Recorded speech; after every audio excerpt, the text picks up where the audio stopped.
Hello friends, কেমন আছেন সবাই? মিতাস রেসিপি বাংলাতে সবাইকে স্বাগত জানাই। আজ শেয়ার করছি অল্প উপকরণ এবং অল্প সময়ের মধ্যে দারুণ টেস্টি একটু মুচমুচে নাস্তা রেসিপি। বিকেলের দিকে যখনই হঠাৎ করে একটু মুচমুচে কিছু খেতে ইচ্ছে করবে, এই রেসিপিটা বানিয়ে নিতে পারেন। খুবই কম সময়ের মধ্যে তৈরি হয়ে যায়। তো এই নাস্তাগুলো বানানোর জন্য দুটো আলু আর একটা গাজরকে ভালো করে পরিষ্কার করে ধুয়ে নেওয়ার পর গ্রেট করে নিয়েছি। তো গাজরটাকে গ্রেট করে সাইডে রেখে দিয়েছি, আর আলুটাকে গ্রেট করার পর জলে 2 থেকে 3 বার ধুয়ে নিয়েছি। একদম পরিষ্কার করে ধুয়ে নিতে হবে। তারপর এভাবে টাইট করে জলটাকে বের করে দিতে হবে।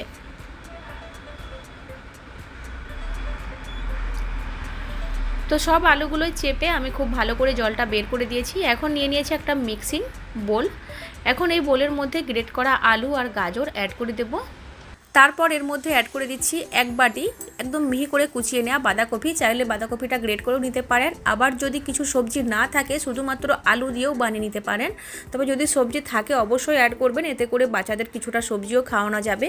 তারপর অ্যাড করে দিচ্ছি 2টো মিহি করে কুচোনো কাঁচা লঙ্কা, বেশ কিছুটা ধনেপাতা কুচি, 1 চামচ ভর্তি করে আদা রসুন বাটা, হাফ টিস্পুনের মতো দিয়েছি গোলমরিচের গুঁড়ো, 1 টিস্পুনের মতো চাট মশলা পাউডার আর 1 টিস্পুন চিলি ফ্লেক্স। এখন বাইন্ডের জন্য দিয়ে দিচ্ছি আমি 4 টেবিল চামচ কর্নফ্লোর আর 4 টেবিল চামচ চালের আটা।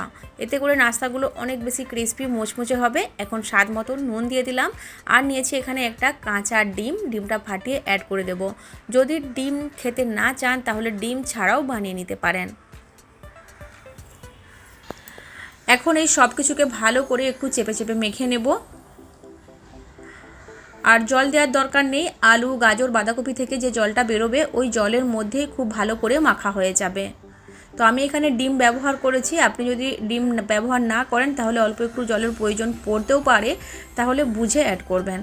তো দেখে বুঝতেই পাচ্ছেন এখন খুব সুন্দর করে মাখা হয়ে গেছে, আর কোনো রকম জলের প্রয়োজন পড়েনি। জল ছাড়াই মিক্সচারটা রেডি হয়ে গেছে। এখন অল্প একটু পোর্শন নেব হাতের মধ্যে, আর এইভাবে মুঠো করে চেপে চেপে গোল শেপ দিয়ে দেব। সাইজটা নিজের পছন্দ মতো করে নেবেন। তো এইভাবে বাকি সব নাস্তাগুলোও শেপ দিয়ে দিতে হবে। তারপর গরম তেলের মধ্যে অ্যাড করে দেব। তো তেলটা আমি আগে থেকে গরম হতে বসিয়ে দিয়েছিলাম। তো প্রথমে তেলটাকে খুব ভালো করে গরম করে নিতে হবে, তারপর এই নাস্তাগুলো অ্যাড করতে হবে।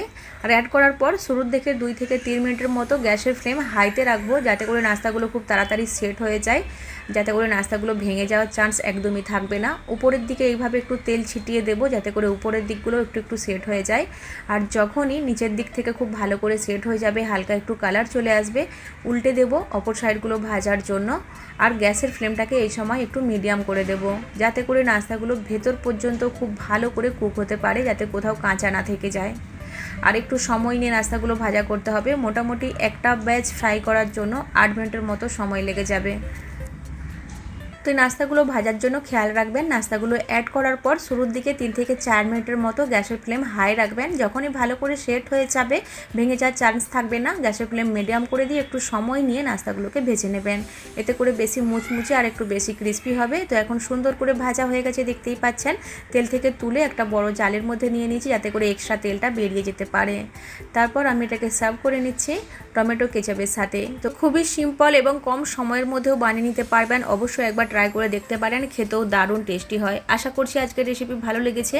যদি ভালো লাগে ভিডিওটিকে লাইক আর চ্যানেলটিকে সাবস্ক্রাইব করে আমাকে সাপোর্ট করার অনুরোধ রইল। ফিরে আসবো আবার নতুন ভিডিওর সাথে। ভালো থাকবেন, বাই বাই।